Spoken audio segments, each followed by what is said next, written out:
Assalamualaikum warahmatullahi wabarakatuh. Selamat pagi, Bu Rita. Di sini kami dari kelompok 2 yang terbagi membawa materi tentang integrasi nasional. Nah, buat anggota kelompoknya itu ada saya sendiri Faris Hilmi. Di sini juga di Zoom ada Fariza Rika Wijaya, lalu ada Hani Masruroh dan Muhammad Anang Arsyad serta Muhammad Febrian Kartiko. Nah, untuk materi yang pertama itu tentang apa itu integrasi nasional. Definisinya itu, integrasi nasional adalah proses menyatukan berbagai kelompok masyarakat dengan latar belakang yang berbeda, baik dalam aspek suku, budaya, agama, dan sosial ke dalam suatu kesatuan yang harmonis di dalam negara. Untuk tujuan integrasi nasional sendiri, yang pertama itu mencegah disintegrasi bangsa, menjaga stabilitas politik dan sosial, meningkatkan rasa nasionalisme dan cinta tanah air, dan yang terakhir itu menjamin pembangunan nasional yang berkelanjutan. Untuk selanjutnya akan dilanjutkan oleh Fahriza.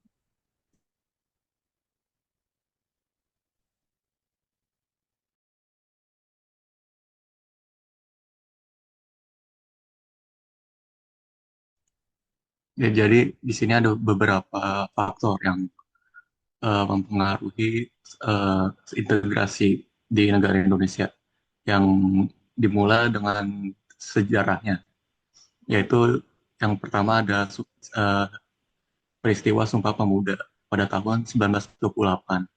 Itu terjadinya titik awal kesadaran nasional yang sebagai menyatukan visi satu tanah air, satu bangsa, satu bahasa. Kedua, adanya proklamasi kemerdekaan yang terjadi pada tahun 1945. Itu menjadi simbol persatuan seluruh elemen bangsa melawan penjajah. Ketiga, ada masa revolusi fisik pada tahun 1945 sampai 1949 yang terjadi rakyat bersatu mempertahankan kemerdekaan dari Belanda. Keempat, ada pembentukan NKRI sebagai integrasi wilayah dan keberagaman budaya ke dalam satu sistem negara. Kelima, adanya konflik dan resolusi yang terjadi pada Aceh, Papua, ataupun Timur Timur. Upaya penyatuan terus diuji, namun juga dibangun lewat pendekatan politik dan budaya. Next,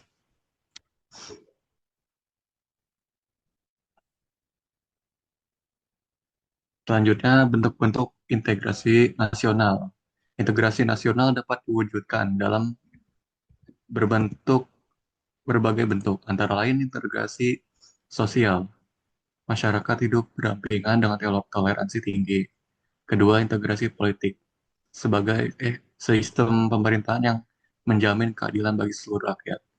Ketiga, integrasi ekonomi, pembangunan merata untuk kesejahteraan seluruh masyarakat. Terakhir, ada integrasi budaya, yaitu menghargai dan melestarikan budaya daerah sebagai bagian dari identitas nasional. Selanjutnya,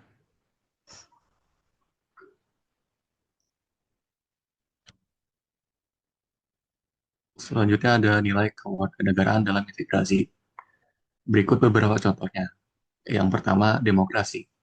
Menjamin kebebasan dalam beragama, beragam, beragaman dengan tanggung jawab bersama. Kedua, hak asasi manusia. Menghargai perbedaan suku, agama, budaya, dan latar belakang. Ketiga, ada pluralisme, yaitu mengakui dan menghargai keberagaman sebagai kekayaan bangsa. Keempat, ada gotong royong, ciri khas masyarakat Indonesia yang memperkuat kohesi sosial. Kelima, ada tanggung jawab sosial. Ya, warga negara aktif menjaga kedamaian dan memajukan masyarakat.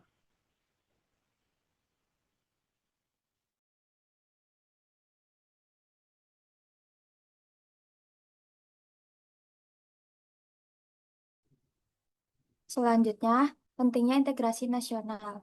Satu, menjaga keutuhan negara. Dua, menjamin stabilitas sosial dan politik. 3. Meningkatkan pembangunan nasional. 4. Menumbuhkan rasa kebangsaan.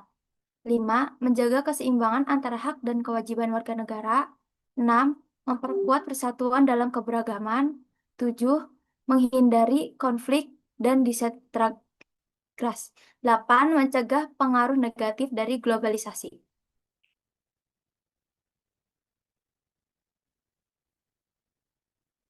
Selanjutnya, faktor pendukung integrasi nasional. Dalam membangun integrasi nasional itu ada 1. Kesamaan sejarah, 2. Bahasa nasional, 3. Pancasila sebagai ideologi negara, 4. Semangat Bhinneka Tunggal Ika, 5. Gotong royong dan solidaritas sosial, 6. Kebijakan pemerintah yang adil.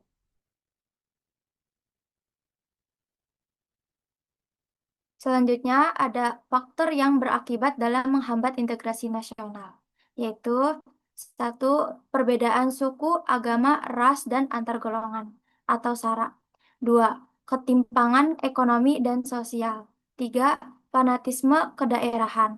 4. Minimnya rasa toleransi. 5. Penyalahgunaan media sosial.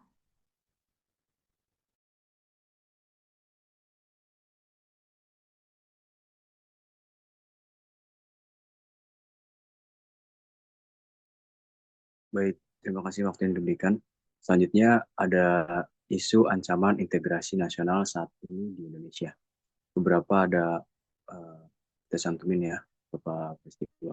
Yang pertama itu ada penurunan kinerja penegakan hukum, di mana merosotnya kinerja Komisi Pemberantasan Korupsi atau KPK dalam menangani kasus korupsi yang menunjukkan lemahnya penegakan hukum dan potensi intervensi politik.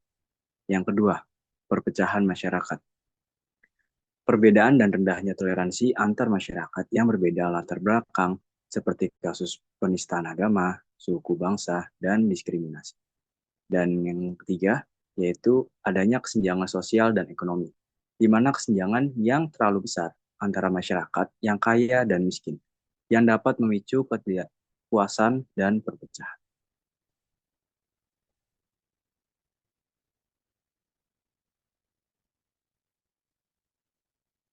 Cara mengatasi ancaman integrasi nasional di Indonesia. Yang pertama, meningkatkan kinerja penegak hukum dengan cara yang pertama ada reformasi institusi hukum, kedua, peningkatan proporsionalitas aparat, yang ketiga, pemberantasan korupsi. Selanjutnya, mengatasi perpecahan masyarakat dengan memberikan pendidikan multikultural, yang kedua, penguatan nilai kebangsaan, tiga, peran aktif tokoh masyarakat dalam memimpin dan meredakan konflik sosial. Dan yang terakhir itu adalah mengurangi kesenjangan sosial dan ekonomi dengan cara pemerataan pembangunan, peningkatan akses pendidikan dan kesehatan, dan penguatan ekonomi kerakyatan.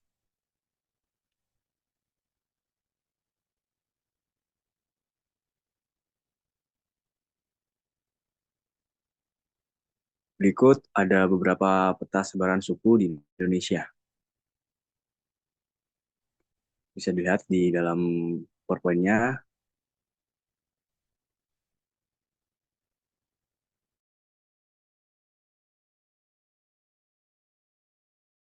Selanjutnya, peran mahasiswa dalam integrasi nasional. Contoh peran mahasiswa pada masanya yang pertama ada agen perubahan sosial.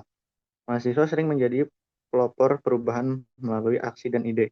Yang kedua ada penyebar nilai toleransi, menghidupkan semangat, multikulturalisme, dan anti-anti diskriminasi. Yang ketiga melawan hoaks dan polarisasi. Mahasiswa dapat menjadi literatur digital, yaitu menyebarkan informasi yang benar.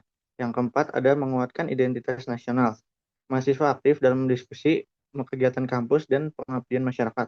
Yang contoh nyatanya itu Reformasi 1998, mahasiswa bersatu menuntut perubahan demi kepentingan nasional. Next.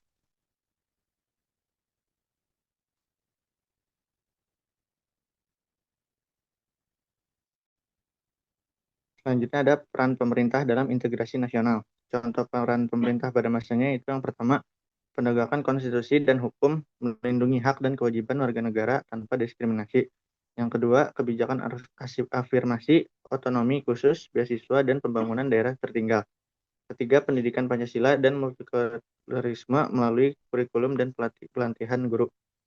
Yang keempat, peran lembaga negara, BNPT, Kesbangpol, Kementerian Dalam Negeri aktif dan pembinaan nasionalisme. Yang kelima, pembangunan merata, mengurangi kecenderungan antar wilayah, mencegah potensi separatisme. Oke, mungkin karena Febrian susah sinyal, saya izin membacakan kesimpulan. Jadi integrasi nasional adalah kunci utama dalam menjaga stabilitas dan kemajuan bangsa. Untuk mewujudkannya diperlukan kesadaran kolektif dari seluruh elemen masyarakat serta kebijakan yang berpihak pada keadilan dan kesejahteraan. Keberagaman yang dimiliki Indonesia bukanlah penghalang, tetapi kekuatan yang harus tetap dijaga. Mungkin cukup sekian dari kelompok kami. Uh, saya perwakilan kelompok izin tutup presentasi. Wassalamualaikum warahmatullahi wabarakatuh.